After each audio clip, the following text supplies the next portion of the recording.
Want to watch football without the restrictions of blackouts or cable? Check out expressvpn.com to help you get access to all the live games. Sign up today using the link in the description to get 3 free months.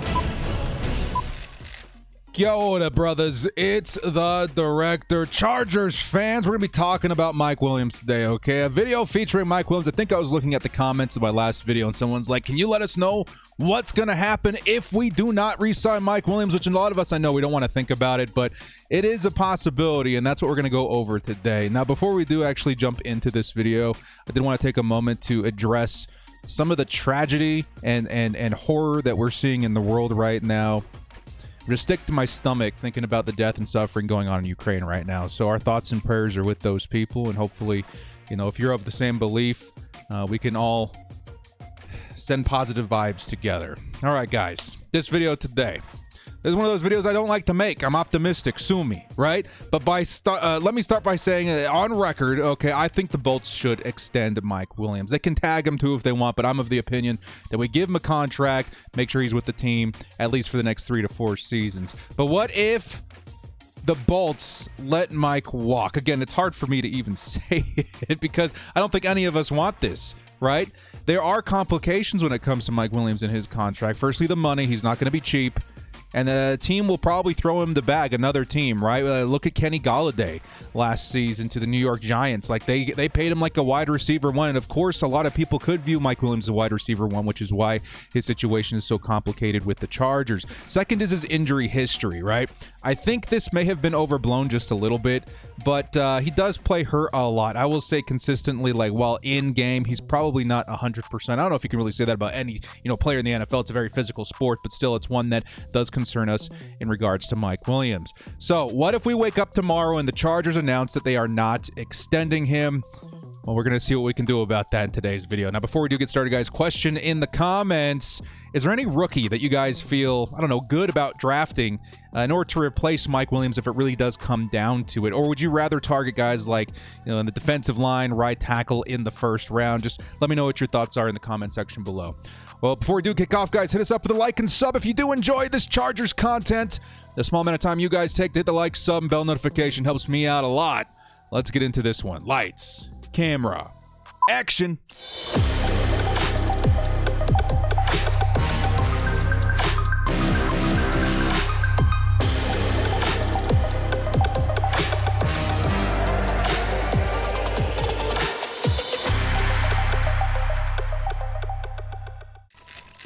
Life without Mike Williams. What if the Bolts do let him walk? Let's jump right into it, man. I know it's kind of a scary feeling. I'm not quite sure where the Chargers stand on this, but I do feel like Chargers fans definitely want to see Mike Williams back with the team in 2022. And just being clear, guys, if he does walk, he's going to have a market. And I think that does play into a factor while we're talking about today in this video. So why would we move on? Okay, let's start with the money. Okay, the Chargers have almost $60 million to work with in cap space this season, likely closer to $70 million if we do cut Brian Bulaga, which right now is more than likely. But this doesn't mean they're firmly ready to pay another wide receiver one in 2022. Yes, Mike Williams would be getting paid like a one in the league, and that is pretty costly even to a team like the Chargers who do have so much cap space. Now, PFF projects Mike Williams will receive a deal around $68 million over 4 years, and that certainly is a lot. It's a lot of money, and again, this is why this is creating a complication. The Chargers already have Keenan Allen on contract for around $20 million a season. That's almost $40 million a year for just 2 wide receivers. Again, I hate covering this stuff because it makes a lot of sense, right, on both sides. You want to keep Mike Williams, keep this offense running the same way it was last season, but also the numbers don't lie, right? And the situation is real. The next thing we have to talk about is injuries, okay? To me, again, this has been overblown just a little bit, but it still does warrant concern. He's injured his back, his shoulder, his knee, strained a hammy, a bunch of other stuff too in recent seasons. And while he hasn't missed much playing time, maybe as people have thought, he has played injured a lot, like in game, and this could lead to lesser impact in games, particularly in 2020 when he did have maybe his worst career season so far. So that being said, Williams is coming off his best season in 2021, right, on that contract year. He's got the talent, no question. All these are just kind of background noise that the Chargers are going to have to filter through. So what do we do now, right? What do we do if the Chargers decide to let him go? We wake up tomorrow, we get the news Tom Telesco is not going to extend Mike Williams. There's going to be a bit of a riot, and then there's going to be the questions, well, what now, right? So first off, option number one, big money, big free agents. Of course, we're going to talk free agents because the Chargers have so much money. Time to open that pocketbook, right? And replacing Mike Williams would not be easy. But there are some options out there, right? There are names here that could be considered a downgrade in some ways, but easier on the cap. But on the other side, there are names that are a little pricier that could be considered an upgrade. Okay, so both sides of the coin here. So let's get into it. Of course, we're going to talk a little bit about Davante Adams, as we always do, in terms of like, what do we do if Mike Williams walks? Of course, Davante Adams is on our radar. Okay, we've talked so much about him, and his name is still on the table for the Chargers. I know a lot of people have maybe softened up on it since his asking price is now $30 million a season, but I think it's still a possibility. I don't think Davante Adams gets paid $30 million a year, dude. I just don't. Unless a team like Miami or Jacksonville is very much so feeling, all right, let's bring in Davante Adams, get the fans excited. I don't think that's a very wise investment, but it certainly could happen, but I don't think it will. I think, honestly, if we're being honest, I think he gets tagged, depending on what Green Bay decides to do with Aaron Rodgers. But if he were to become available, he's without a doubt the best option, not just in wide receiver, but any player in free agency this season. He is the best wide receiver in football, right? But the money still needs to make sense. We're not spending $30 million on Adams. We just can't. Okay, this team has too many needs outside of wide receiver. However, if we could say get that number down to $23 to $25 million per season, then yeah, and I do see that as a lot more reasonable. Now, in terms of money spent, we're committing just around $5 to $7 million more per season than Mike Williams if we were to sign a Davante Adams. And that's probably the biggest argument I hear from Chargers fans. Like, well, for $5 million more, we can get Davante Adams, the best wide receiver in football. And that is a good argument, right? It's a big move. And the best wide receiver. Just thinking of Adams and Justin Herbert together is enough to give anybody goosebumps. Chargers fans or not, that is an elite pairing. I think Adams knows his career would stay hot with Justin Herbert, slinging him the rock. So we're still very much so a legitimate landing spot for Davante Adams if he wants to come here. Again, there's been a lot of talk about him and Keenan Allen talking a lot and wanting to play together. That option is still open and available to the Chargers if the money makes sense and if he's actually available in free agency. At this point, I'm not quite sure. So it's less likely. I might put a little note next to every single one of these guys, like likely, less likely, decent, whatever. Next up, we got Chris Godwin. Now, I have this one as less likely as well, but he's a really, really good option for the Chargers, too, if we're looking at maybe even an upgrade over Mike Williams. Now, Godwin might be overlooked because of Davante Adams' name on this list, but he is insane. Of course, a lot of people know this. Tom Brady having himself a nice target the last couple of seasons in Tampa Bay. Godwin can play from the slot, Z, beautifully. He's got crisp route running, especially versus zone. That just the thought of Keenan Allen and Godwin playing together is absolutely glorious because you know what? Somebody's getting open, right? Godwin eclipsed almost 100 receptions this year in just 15 games, and that 15 games is kind of the issue here, right?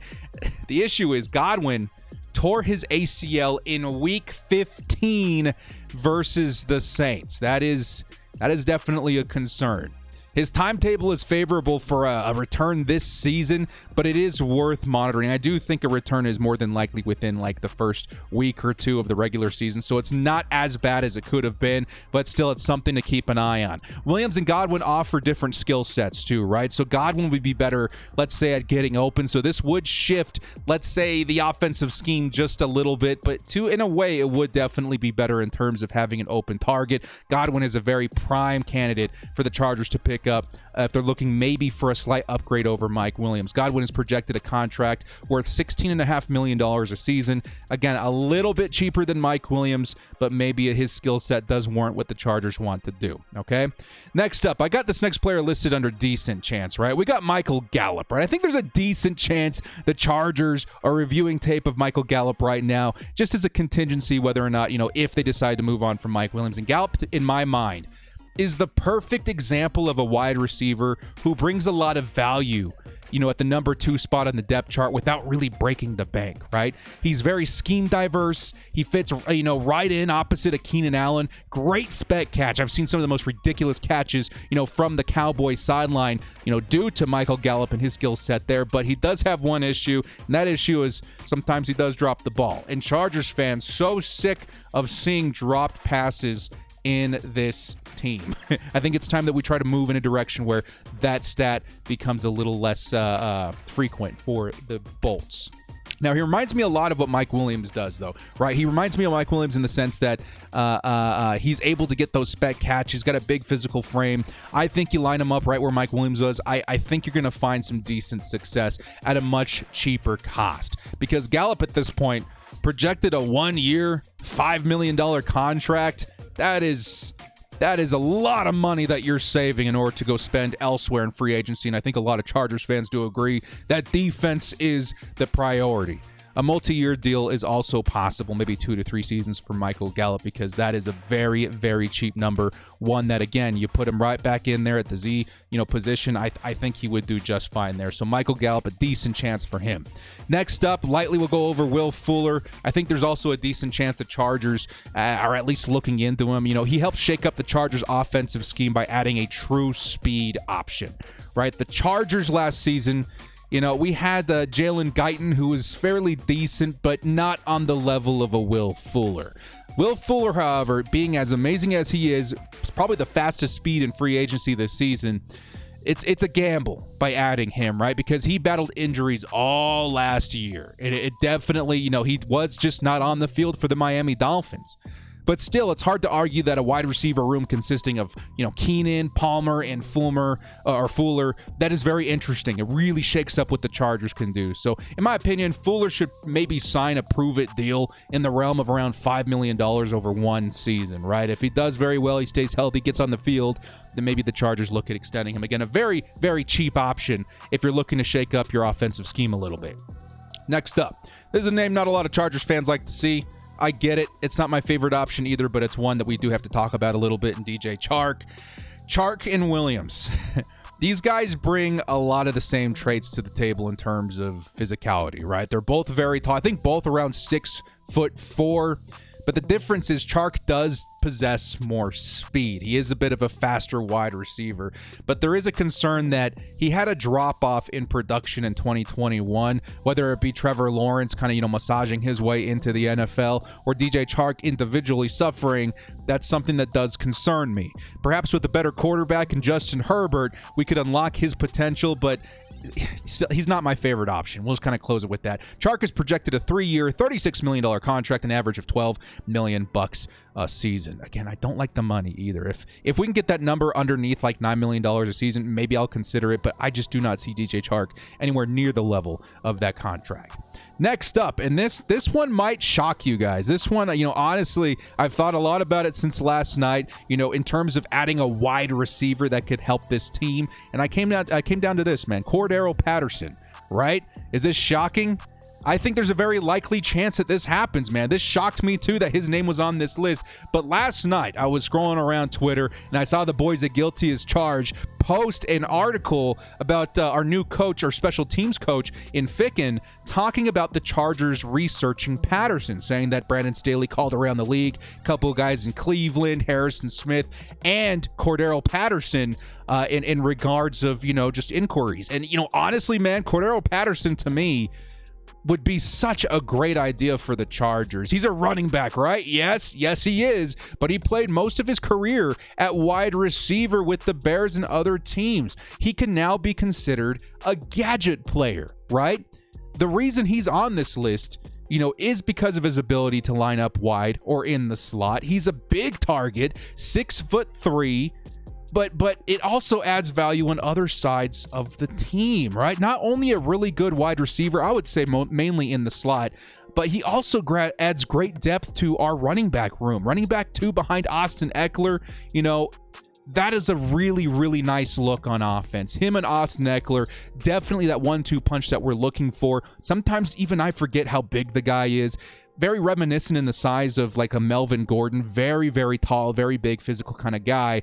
I don't know, man. I like it. And again, this not only adds a great running back 2 to the roster, but it frees up both Patterson and Austin Eckler to play more in the slot and out wide.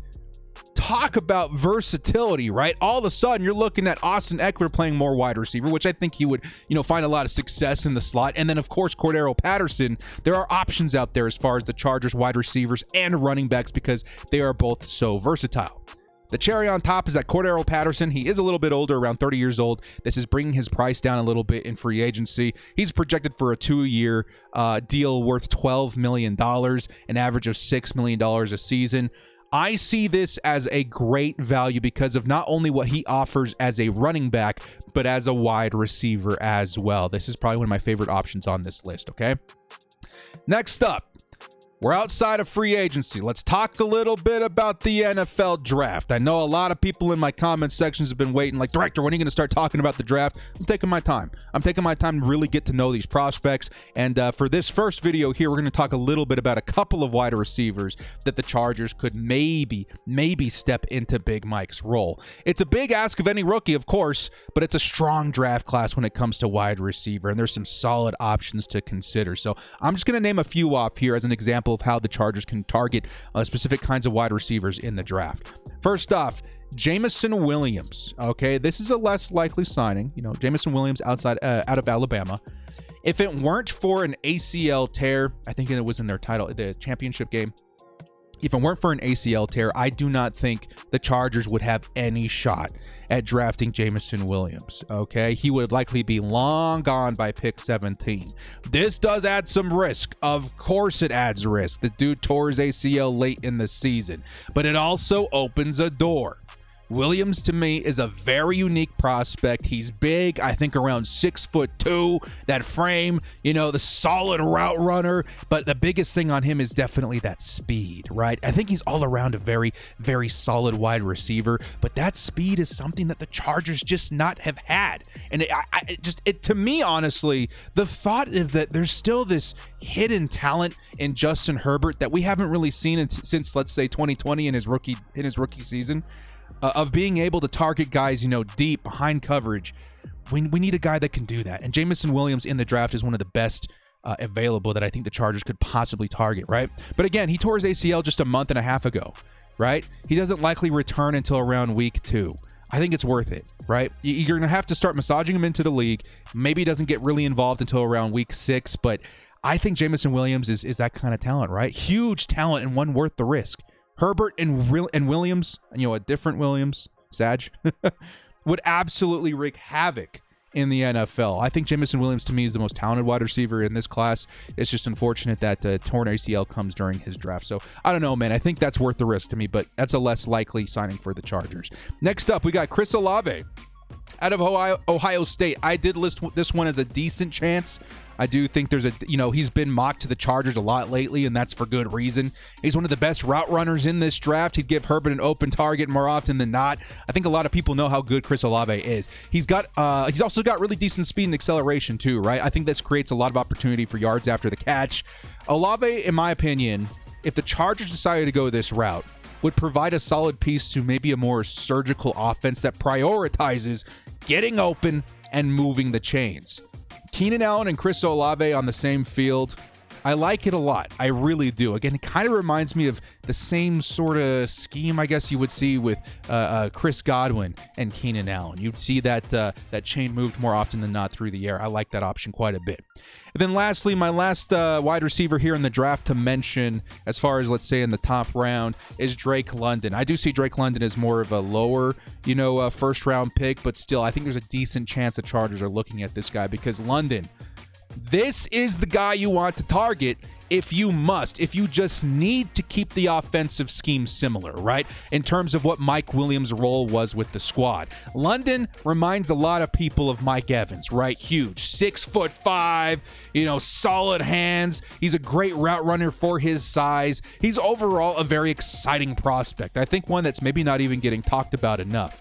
He's excellent in contested catches, just like Mike Williams, and would slide right into that role with ease, in my opinion. He's one of my favorite targets, but I still think right now, in terms of other talent and other positions that we're seeing, let's say in mock drafts and, on position rankings and stuff like that, I think 17 is just a little too high for him. So he's maybe one of those guys that I'm targeting if the Chargers decide to trade down. If we trade down, Drake London immediately shoots up my draft board as a guy that would be a great value for the Chargers to try and replace Mike Williams. But that's a little bit risky. If the Chargers do not re-sign Mike Williams and we look to the draft to supplement a rookie to come in and do what Mike Williams was doing, maybe somebody else goes in there and scoops up Drake London, right? Jameson Williams, Chris Olave, and all of a sudden the Chargers need to take the third or fourth best option. It's tough because you have to be aggressive when you have a position in need that you have to fill, right? The last thing I'll mention here are the mid to late round guys. We'll more focus on the mid round guys. There are other players that the Chargers could certainly target in the later rounds. George Pickens, Christian Watson, Jalen Tolbert, these guys come to mind. And the Chargers most certainly have found success in drafting wide receivers in the mid-round. So don't rule this out. I wouldn't say rule this out as like even a possibility. Of course, I do think this is a very possible thing that the Chargers are like, okay, let's go out there and get another third-round guy that gave us pretty decent production like Joshua Palmer. But I'm also saying don't rule this out in terms of, if it's effective or not. I think the Chargers, again, have a good track record. And if they decide they have a guy that's maybe projected in the second or third round that would definitely fit in there, but they want to go out there and take a different position in round one, don't rule out that this could be a good move, is all I'm trying to get at, okay? So lastly, kind of wrapping this video up. Flexibility is a big thing, all right? If you are looking at moving on from Mike Williams, you're going to want some flexibility. At first, the thought of taking a wide receiver in rounds 1 or 2 is definitely sketchy, but it's an option, right? It's an option that the Chargers could exercise. I'd be much more inclined in grabbing a cornerback or a lineman in these rounds, but again, best player available does come to mind a lot, and I do think, number 17 in the draft is a very, very tricky spot to draft from. But in my opinion, wide receiver at pick number 17 should still be very strong as far as position group by this pick, if that makes sense. I think at 17, you're looking at the second or third best cornerback, maybe the best defensive tackle, maybe the second or third or even fourth best right tackle. But at 17, I do think you can still grab like the best or maybe even the second best wide receiver in this class. Maybe the best wide receiver if you decide to target like a Jameson Williams that does have some, injury concern. But still, we have to remember, I think bottom line, a reason why this could be considered a strategy is that by drafting a guy, instead of extending Mike Williams, this would save the Chargers $17 million. Of course, he'll have a cap hit too, this rookie, but $17 million is a lot. And you can take that money and spend it elsewhere, more specifically on the defense. I think we're going to touch on that just again here in just a second, right? And again, this money would not go to waste. I would fully expect the Chargers to take that money that they're saving by letting Mike Williams go and sign a big name like J.C. Jackson at a position of need, right? Not to mention the Chargers would still have plenty of cash to go grab more reinforcements, again, specifically on defense, maybe a right tackle. But what we'd essentially be doing is moving money away from wide receiver, which is not a huge need for the Chargers, and instead using it on a position like cornerback, offensive line, or edge. Much bigger needs. It just feels like a more intelligent use of cap. But again, it's risky. It's risky letting a guy like Mike Williams walk.